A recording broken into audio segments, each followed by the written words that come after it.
I give the floor to Yannice FAUGERE.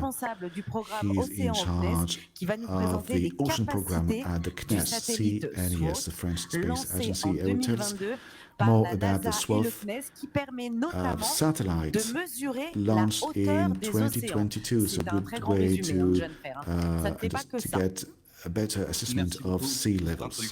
Thank you very much for this introduction. It's a pleasure for me to be with you today. I'd like to thank you all for inviting me or for making this presentation and this amazing breakthrough, this revolution.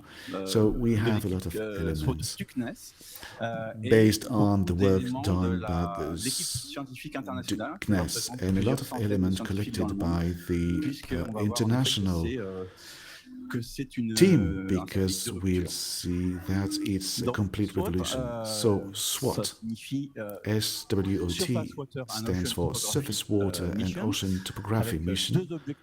So we have two main objectives: how we can observe the topography and measure the topography of the sea levels and the surface waters in the continents. We'll focus more on the oceans. We'll say a few words about surface waters. Donc SWOT, c'est une longue histoire.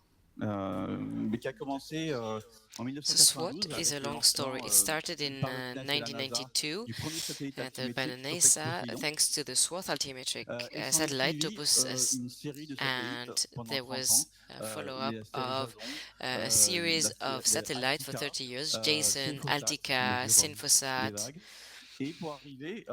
to reach in 2022 at maturity level, allowing us with the colleagues to reach this satellite, the second revolution.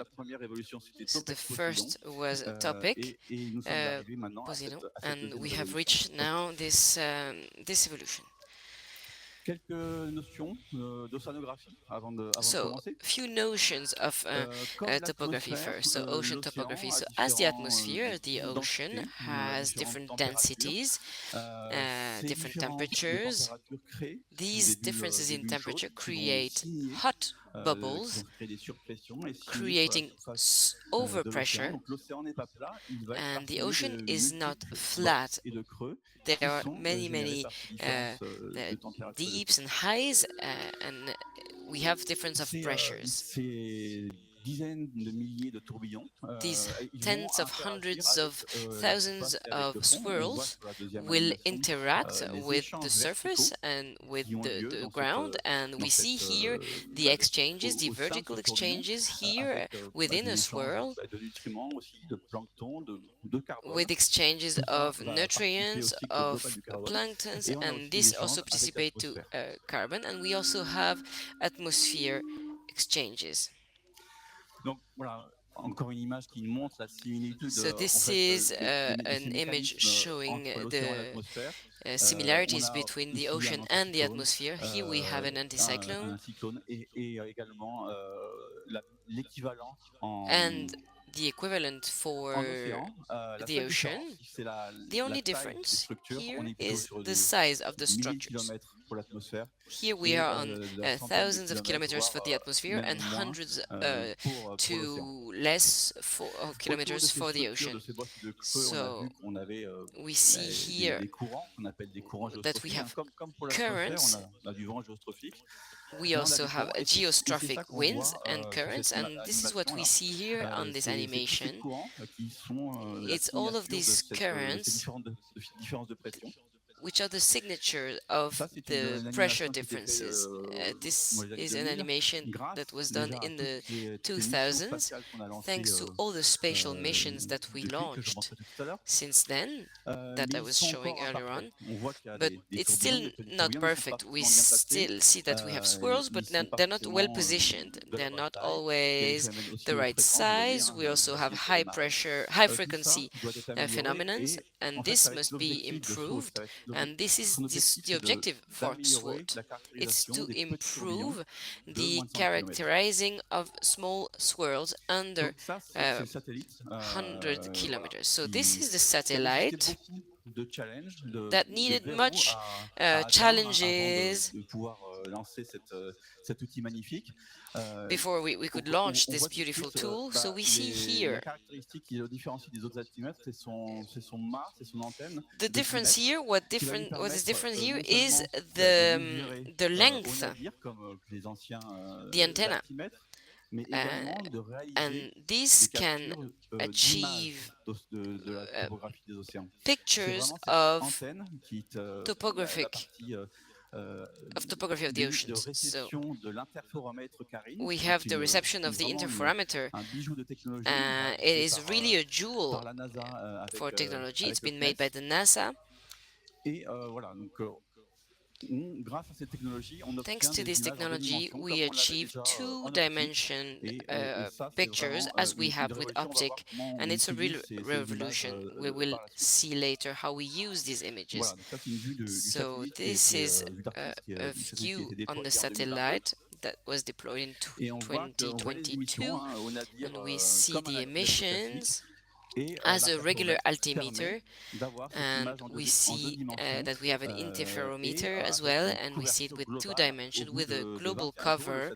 After 21 days it will have covered the whole of Earth and will give us a beautiful picture of ocean topography at high resolution. So these are simulated data, and we will now see the real data. This was one of the first data piece we had in 2023.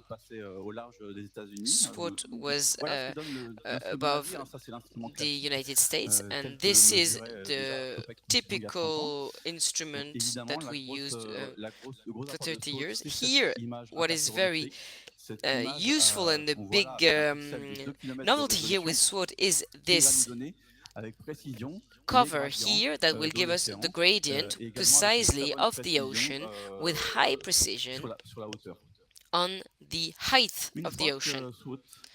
Once Swath has turned like 21 days around the Earth, we select some of the traces and we have a global cover, almost global, because it was the beginning of the mission. We have a global cover of the sea level, and we discover with 10 days of data this sea level map, very precise one. We see the current, the Gulf Stream, we see the equivalent in the Pacific Ocean. This is in 2023, so we see here El Nino, the signature of El Nino, because of the temperature of surface waters. We see that the ocean is never flat.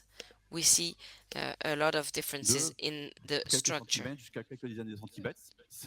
A few centimeters and to 15 centimeters, and this represents a huge energy. So this is a representation animated, so these were classic altimeters. If we add Swath here, we see all the precise structures with a few holes in the middle, but if we use both satellites, the two types of measures, it will allow us to better map the ocean. So this is a major result. We know that thanks to Swath with the swirls, under 100 kilometers, we also have reached another objective, which is to measure swirls of 10 kilometers. It's what we see here on the left. Thanks to the signal received, precipitate coefficient, the backscatter coefficient, sorry, that are beyond the typical theories of geochemistry. It's the circulation that is extremely important for climate and for marine biology. So once we have these swirls, we can participate with our spatial measures to what was said before, the ocean forecasts. So this is an application of assimilation of the Swath data. We see on the left a swirl that is not in the Mercator forecasts without SWOT. But on the last figure, with SWOT, once we add the SWOT, we see that we can plan the evolution of this swirl and all the effects that come with it.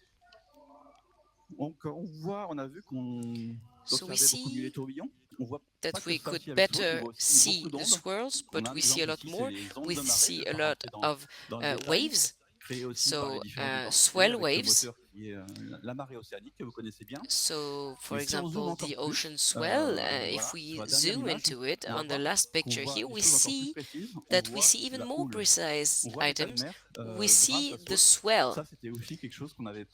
This is something that we didn't plan to see as good as that, but we see the swells at 1 kilometer's wavelength, and this represents the swell coming from the storms. This is one example with the Eddy storm that happened in December 2023 or 2024, I can't remember. This is one of the large storms that happened in the last 2 years in the Pacific Ocean. We were lucky with SWOT that it was there during this depression, during this storm. And if we see here a cut, we see this this little hill on the right map, and it reaches 20 meters. This is the first time that we measure a state of the ocean with SWOT that we couldn't get with altimeters, and we have a two-dimension characterization of the state of the sea thanks to that.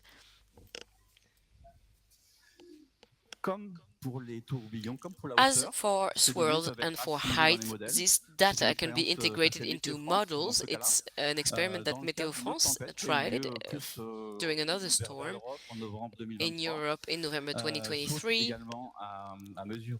SWOT also measured height of waves, very big waves. And once that these data are assimilated in the models, we do improve consequently the data. We have over 1 meter of impact. So for marine forecast, we see that SWOT will be really able to improve the quality of forecasting. So we have seen the swirls, we've seen the waves. SWOT allows us to do a lot more. We cannot get into all the details today, but we can see atmospheric signatures here.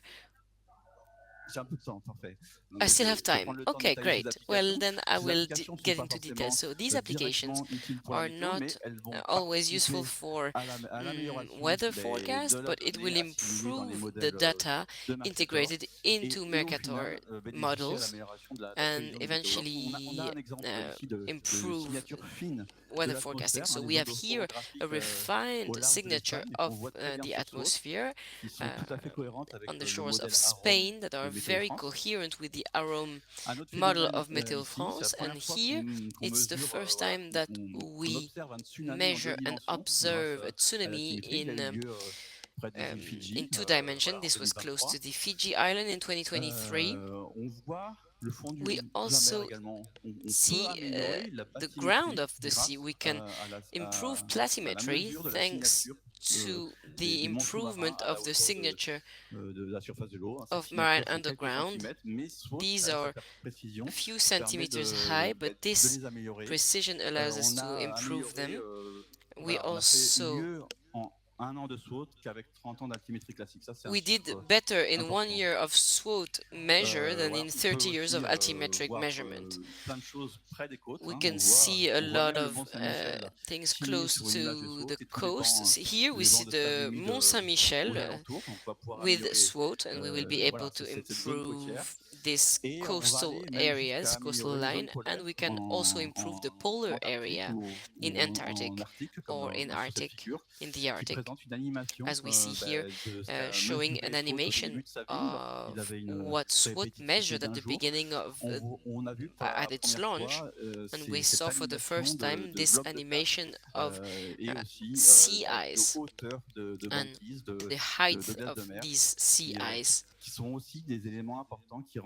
that are important elements for weather forecasts. So all of these results, these are revolutionary. And it is at the core of many publications in Nature, in Science, many articles, dozens of articles being published to show to the world this revolution, this revolutionary result on ocean topography. So the oceans were a huge objective of the SWOT mission, but there was another one, which is also hydrology.